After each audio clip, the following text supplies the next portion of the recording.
Walk for Peace ခီးစဉ်ဟာမိုင်ပေါင်း2300ကျော်ရှည်လျားတဲ့လိုင်းခီးတစ်ခုဖြစ်ပါတယ်။ဘိတ်ခုပနာကရဦးဆောင်ပြီး2025ခုနှစ်အောက်တိုဘာလ26ရက်နေ့တွင် Texas ပြည်နယ်မှာစတင်ထွက်ခွာခဲ့ပါသည်။ယခုချိန်တွင်တော့ခီးစဉ်သည် Washington DC ထို့ရောက်ရှိပါသည်။ဒီဗီဒီယိုတွင်တော့အရှင်ဖျားတို့ကြုံတွေ့ခဲ့ရသောအခက်အခဲဆုံးကြော်ဖြတ်ခဲ့ရတဲ့အချက်20ကိုတစ်ချက်ချင်းအချင်းချုပ်ပြောပြပေးသွားပါမည်။နံပါတ်1ရုပ်ပိုင်းဆိုင်ရာပြင်းထန်စွာပင်ပန်းနွမ်းနေခြင်းနံပါတ်1အချက်အနေနဲ့ကတော့အရှင်ဖျားတို့ကြုံတွေ့ခဲ့ရတဲ့ရုပ်ပိုင်းဆိုင်ရာပြင်းထန်တဲ့ပင်မနွမ်းနယ်မှုပဲဖြစ်ပါတယ်။ငင်းကန်းရေးအတွက်လမ်းလျှောက်ခဲ့တဲ့ဒီခီးစဉ်တစ်လျှောက်မှာအရှင်ဖျားတို့ဟာအနားယူချိန်နေပါစွာနဲ့မိုင်ပေါင်းရာကြီးကိုအပင်ပန်းခံလျှောက်လန်းခဲ့ကြရတာပါ။ပြင်းထန်တဲ့နေပူရှိန်ကအရှင်ဖျားတို့ရဲ့အားရင်တွေကိုခန်းချောက်စေခဲ့သလိုရှည်လျားလာတဲ့ခီးကျန်းတွေကြောင့်ခန္ဓာကိုယ်ရဲ့ကြွက်သားတိုင်းဟာလည်းနာကျင်ကြိုက်ခဲမှုတန်ကိုအလူးလဲခံစားခဲ့ကြရပါတယ်။ဒါပေမဲ့လည်းအရှင်ဖျားတို့ဟာခန္ဓာကိုယ်ရဲ့မောပန်းမှုတွေကိုမငဲ့ကွက်ခဲတိုင်းပြည်ငင်းချမ်းရည်ဆိုတဲ့ရည်မှန်းချက်တစ်ခုတည်းအတွက်မိသားရှေ့ထားသည့်ကြံ့ကြံ့ခံကြော်ဖြတ်တော်မူခဲ့ကြတာဖြစ်ပါတယ်။နံပါတ်2ခြေတော်နဲ့ခြေပွားတန်ရာရရှိမခြင်း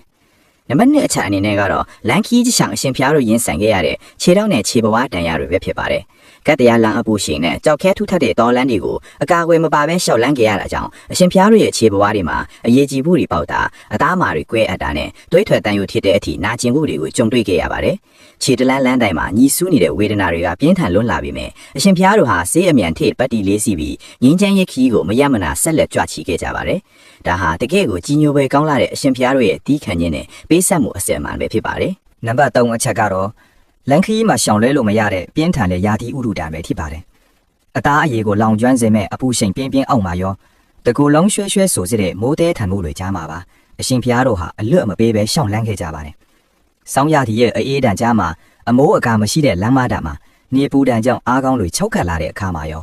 ာမိုးအေးတဲ့တန်ကြောင့်တုံးရင်းနေတဲ့အခါမှာပါအရှင်ဖျားတို့ဟာငင်းချမ်းကြီးဆိုတဲ့စိတ်ဓာတ်တစ်ခုတည်းနဲ့တဘာဝတရားရဲ့စိန်ခေါ်မှုတွေကိုအောင်မြင်စွာကြော်ဖြတ်တော်မူခဲ့ကြပါတယ်။နံပါတ်4အချက်အနေနဲ့ကတော့ခရီးစဉ်တစ်လျှောက်ကျုံတွေ့ရတဲ့စွမ်းကိစ္စနဲ့အစားအသောက်အခက်အခဲတွေပဲဖြစ်ပါတယ်။ဝေးလံခေါင်ဖျားတဲ့တောတောင်တွေနဲ့အင်ဂျီရှားပါးတဲ့နေမိတွေကိုဖျက်တမ်းရတဲ့အခါအရှင်ဖျားတို့ဟာစွမ်းခံဖို့အစင်မကယ်မှုတွေများစွာရှိခဲ့ပါတယ်။တချို့ရက်တွေမှာစွမ်းစားချိန်နဲ့ခရီးစဉ်လွဲချိုသွားတာမျိုးတချို့ရက်တွေမှာတော့ရသမျှစွမ်းအနှဲငယ်နဲ့ပဲတင်းသိမ်ရတာမျိုးတွေရှိခဲ့ပြီးမြဲအရှင်ဖျားတို့ဟာရောင်ရဲခြင်းတရားနဲ့သာခရီးကိုရှေ့ဆက်ခဲ့ကြပါတယ်။ဒါဟာသာသနာဝန်တန်းပီသားစွာနဲ့အပင်ပန်းခံပေးဆက်ခဲ့ကြတဲ့အရှင်ဖျားတို့ရဲ့စိတ်ဓာတ်ပဲဖြစ်ပါတယ်။နံပါတ်5ချက်ကတော့ညဘက်သတင်းသုံးနာခိုအထက်နေရာခက်ခဲပဲဖြစ်ပါတယ်။နေ့ဘက်မှာမိုင်မောင်းများစွာလမ်းလျှောက်ခဲ့ရလို့ပင်ပန်းနေပြီမြဲညဘက်ရောက်တဲ့အခါမှာလဲဖူးကြီးเจ้าမရှိတဲ့အရက်ဒီမှာအရှင်ဖျားတို့ဟာလမ်းမေးစရဟောင်းတွေဒါမှမဟုတ်တောဆက်ကရာအီတဲလီတွေမှာခက်ခဲစွာသတင်းသုံးခဲ့ရပါတယ်။ချင်းရင်အန်ဒီရဲတွေနဲ့အိတ်ဆက်ဖို့မပြည့်စုံတဲ့ပတ်ဝန်းကျင်မှာတော့အရှင်ဖျားတို့ဟာငင်းချမ်းရဲ့အတွက်မေတ္တာပွားများရင်တညတာကိုဖြတ်တန်းနေကြတာဖြစ်ပါတယ်။နံပါတ်6တခိုးလူရန်ကားနဲ့လုံခြုံရေးအန်ဒီရဲနံပါတ်6ချက်ကတော့လန်ခီရဲ့မမျော်လင့်နိုင်တဲ့အန်ဒီရဲတွေခက်တဲ့တခိုးလူရန်ကားနဲ့လုံခြုံရေးဆိုင်ကချင်းချောက်မှုတွေပဲဖြစ်ပါတယ်။ငင်းချမ်းရဲ့အတွက်ကြွချီတော်မူကြတဲ့အခါလူသူမနီးတဲ့ကောလန်းကြီးနဲ့လုံခြုံရေးအားနည်းတဲ့နေမြေတွေကိုဖြတ်တန်းရလေရှိပြီးအဲ့ဒီအခါမှာမတမာသူတွေရဲ့ရန်ပြမှုကိုခံရနိုင်တဲ့အခြေအနေတွေကြုံခဲ့ကြရပါတယ်။လက်နက်ကိုင်ဆောင်ထားခြင်းမရှိဘဲသင်္ကန်းတစ်ထည်နဲ့ကြွချီနေတဲ့အရှင်ဖျားတော်အတွက်လူရန်ကားရဲ့မြောက်ရှက်မှုနဲ့ပစ္စည်းဥစ္စာလူရက်လူသူတွေရဲ့အန်ဒီရဲဟာစိတ်ဖိစီးရာကိစ္စတစ်ခုဖြစ်ခဲ့ပါတယ်။ဘယ်အချိန်မှာဘသူကဘလို့ရန်ပြစ်လာမလဲဆိုတဲ့စိုးရိမ်မှုတွေကြားမှာတော့အရှင်ဖျားတို့ဟာကြောက်ရွံ့ခြင်းကင်းစွာနဲ့မြေတာလက်နက်ကိုသာကိုင်ဆွဲပြီးအမှန်ထုကြတဲ့ကအန်ဒီရဲတွေကိုရဲရဲဝံ့ဝံ့ကြိုးဖြတ်တော်မူခဲ့ကြတာဖြစ်ပါတယ်။နံပါတ်9ချက်တော့လန်ခီမှာကြုံတွေ့ရတဲ့စစ်စေးရေးဂေဂရီနဲ့လမ်းပိတ်ဆို့မှုခက်ခဲတွေပဲဖြစ်ပါတယ်။နေမြေချီနေတဲ့ကြောင့်လန်ခီတစ်ချောင်းမှာအချင်းချင်းစစ်စေးမင်းမြန်ခံရတာအချင်းအကြာကြီးစောင့်ဆိုင်ရတာမျိုးတွေကိုအရှင်ဖျားတို့ရင်ဆိုင်ခဲ့ရပါတယ်။တချို့နေရာတွေမှာရှေ့ဆက်မထွားဖို့တားမြစ်ပိတ်ပင်ခံရတဲ့အခါခရီးစဉ်တွေကြန့်ကြာသွားခဲ့ပြီမဲ့အရှင်ဖျားတို့ဟာစိတ်မပြတ်ပဲတီးကန်ခြင်းတရားနဲ့သာနားလည်မှုရအောင်ညှိနှိုင်းကြော်ဖြတ်ခဲ့ကြပါတယ်။ဒါဟာခရီးပန်းရတဲ့အထက်စိတ်နှောက်ယှက်ဖြစ်စရာအခြေအနေတွေကိုပါအောင်မြင်စွာကြော်လွှားခဲ့ကြတာဖြစ်ပါတယ်။နံပါတ်10အချက်ကတော့ပင်ပန်းမှုတန်ကြောင့်ဖြစ်ပေါ်လာတဲ့ကျန်းမာရေးချို့ယွင်းဖျားနာမှုတွေပဲဖြစ်ပါတယ်။အနားယူခြင်းမလုံလောက်တာအစားတောက်ညရေကြီးရေတန့်ခက်ခဲတာတွေအပြင်ယာတီဥဒုတံကိုတိုက်ရိုက်ခံစားရတာကြောင့်အရှင်ဖျားတို့ဟာဖျားနာတာကြွက်တဲ့ကန်နဲ့အားရင်ကုန်ခန်းတာတွေကိုမကြာခဏကြုံတွေ့ခဲ့ရပါတယ်။ခန္ဓာကိုယ်ကနာကျင်ဖျားနာနေပေမဲ့လည်းအရှင်ဖျားတို့ဟာကိုယ်ဝေဒနာထက်တိုင်းကြီးရဲ့ငင်းချမ်းရဲ့ဝေဒနာကိုပိုပြီးအလေးထားတဲ့အတွက်ဖျားနာမှုကိုအန်တူပြီးခရီးကိုရှေ့ဆက်လျှောက်လန်းခဲ့ကြတာဖြစ်ပါတယ်။နံပါတ်9ချက်ကြတော့စိတ်ပိုင်းဆိုင်ရာအရာအခက်ခဲဆုံးဖြစ်တဲ့ဘာသာခြားတွေနဲ့အမြင်မတူသူတွေရဲ့ဝေဖန်တိုက်ခိုက်မှုပဲဖြစ်ပါတယ်။ငင်းချမ်းရေးဆိုတာလူသားအလုံးအတွက်ရည်ပဲပြီးမဲ့ဘာသာရေးအစွန်းရောက်သူအချို့နဲ့အာဃာတရှိသူတွေကအရှင်ဖျားတို့ရဲ့စေတနာကိုအထင်လွှဲမှားပြီးကဲ့ရဲ့ရှုံချတာအနှောင့်ယှက်ပေးတာတွေပြုလုပ်ခဲ့ကြပါတယ်။ဒါပေမဲ့အရှင်ဖျားတို့ဟာအဲ့ဒီအမုန်းတရားတွေကိုရန်တုတ်မမူပဲငင်းချမ်းရေးဟာဘာသာမရွေးလူမျိုးမရွေးအတွက်ဖြစ်တယ်ဆိုတဲ့မေတ္တာစိတ်နဲ့သာပြုံးပြုံးလေးတုံ့ပြန်ကြော်ဖြတ်ခဲ့ကြတာဖြစ်ပါတယ်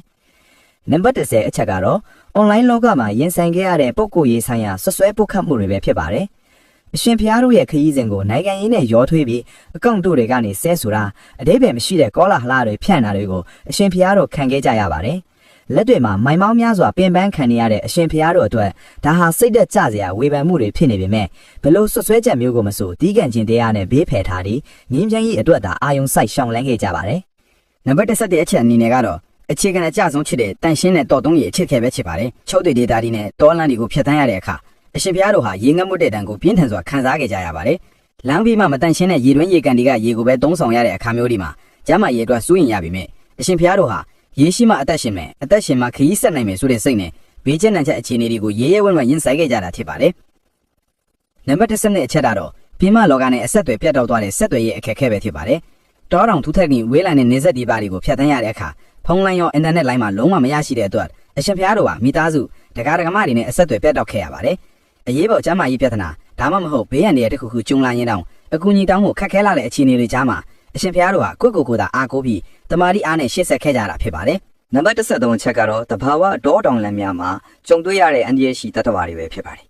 ်ညဘက်မှာဖြစ်ဖြစ်လူသူမနီးတဲ့လမ်းဟောင်းတွေမှာဖြစ်ဖြစ်ရှော့လန်းရတဲ့အခါမွေကင်းချီများနဲ့အခြားအစိတ်ရှိတတ္တဝါတွေရဲ့ရန်ကနေအရှင်ဘုရားတော်တတိကြီးစွာထားခဲ့ရပါတယ်။တန်ငန်းတစ်ထည်တပိတ်တစ်လုံးနဲ့ခြေချင်းခရီးနေရတဲ့အရှင်ဘုရားတော်အတွက်ဒါဟာရင်တထိတ်ထိတ်နဲ့ဖြတ်တန်းရတဲ့စိန်ခေါ်မှုတစ်ခုဖြစ်ပေမဲ့မေတ္တာတော်ကိုရွတ်ဖတ်ပွားများရင်တတ္တဝါအလုံးပေါ်မေတ္တာထားကကြော့ဖြတ်ခဲ့ကြပါတယ်။နံပါတ်14အချက်ကတော့ဒေတာခန့်အချို့ရဲ့တန်တရားဖြင့်စောင့်ကြည့်ခြင်းပဲဖြစ်ပါတယ်။အချို့သောနယ်မြေတွေမှာဆရာတော်တို့ရဲ့လာရင်ရည်ရွယ်ချက်အစစ်အမှန်ကိုတေချာမသိကြတဲ့အတွက်စိုးရင်စိတ်နဲ့တန်တရားမျိုးလုံးနေနဲ့ကြည်တာမျိုးစုံစမ်းထောက်လန်းတာမျိုးတွေကိုအရှင်ဘုရားတို့ကြုံတွေ့ခဲ့ရပါတယ်။ဒါပေမဲ့အရှင်ဘုရားတို့ရဲ့စစ်မှန်တဲ့အပြုံးနဲ့ငြိမ်းချမ်းရေးတရားတွေကအဲ့ဒီတန်တရားတွေကိုယုံကြည်မှုတွေအထိပြောင်းလဲပေးနိုင်ခဲ့တာဟာတကယ်ကိုအံ့ဩကြည်ညိုဖို့ကောင်းလာပါတယ်။ဘတ်15အချက်ကတော့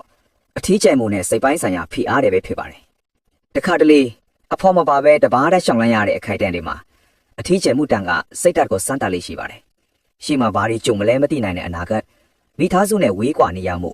တိုင်းပြည်ရဲ့ပူလောင်မှုတွေကိုတွေးတော့ရင်အရှင်ဘုရားတို့ရဲ့စိတ်နှလုံးဟာဖိအားတွေကြုံခဲ့ရနိုင်ဒါပေမဲ့လည်းငြိမ်းချမ်းရေးဆိုတဲ့ကြီးမြတ်တဲ့ပန်းနိုင်ကွာအရှင်ဘုရားတို့ဟာအဲ့ဒီစိတ်ဖိစီးမှုတွေကိုတရားနဲ့အောင်နိုင်ခဲ့ကြတာဖြစ်ပါတယ်။နံပါတ်16ဒေတာကန်ဘာသာစကားနဲ့ယဉ်ကျေးမှုကွဲပြားမှုအခက်အခဲနေဆက်ဒေတာတွေနဲ့တိုင်းရင်းသားကျေးရွာတွေကိုဖျက်ဆီးရတဲ့အခါဘာသာစကားမတူညီတဲ့အတွက်အပြန်အလှန်ဆက်သွယ်ပြောဆိုဖို့ခက်ခဲခဲ့ကြပါတယ်။အရှင်ဘုရားတို့ရဲ့ငြိမ်းချမ်းရေးစံတာကိုနားလည်အောင်ရှင်းပြဖို့အတွက်စကားပြောင်မရှိတဲ့နေရာတွေမှာလက်ဟန်ချီဟန်နေနဲ့ပဲခက်ခဲစွာနားလည်မှုယူခဲ့ကြရပါတယ်။19အချက်ကတော့ဒေတာကန်အဖွဲ့အစည်းများ၏စစ်ဆေးမေးမြန်းမှုလန်ကီမှာတရားဝင်အစိုးရစစ်ဆေးရေးကိစ္စတွေအပြီးနဲ့နယ်မြေကန်လက်နက်ကိုင်အဖွဲ့အစည်းအသီးသီးရဲ့စစ်ဆေးမေးမြန်းမှုတွေကိုလည်းတနေရာပြီးတနေရာရင်ဆိုင်ထည့်ရပါတယ်။အရှင်ဘုရားတို့အနေနဲ့ကိုယ်ဘက်ကမှမပါဝင်ကြောင်းနဲ့ငင်းချင်းရေးအတွက်တတ်တာချစ်ချောင်ကိုစိတ်ရှည်လက်ရှည်ရှင်းပြခဲ့ကြရပါတယ်။ဆက်ရှိအချက်ကတော့ပြည်သူတို့၏အပူတောကများကိုနားထောင်ပေးရခြင်းလန်ကီမှာကြုံတွေ့ရတဲ့စစ်ပေးရှောင်းပြည်သူတွေရဲ့အငိုကြွေးတန်တွေဆုံးရှုံးမှုတွေနဲ့သူတို့ရဲ့အပူတောကတွေကိုအရှင်ဘုရားတို့ဟာကိုယ်တိုင်ခံစားပြီးနားထောင်ပေးခဲ့ရပါတယ်။ဒါဟာရုပ်ပိုင်းဆိုင်ရာထက်စိတ်ပိုင်းဆိုင်ရာကိုပိုပြီးနာကျင်ကျတဲ့ဖိအားတစ်ခုပဲဖြစ်ပါတယ်။19ညဘက်သွားလာရခြင်းဤဘေးအန္တရာယ်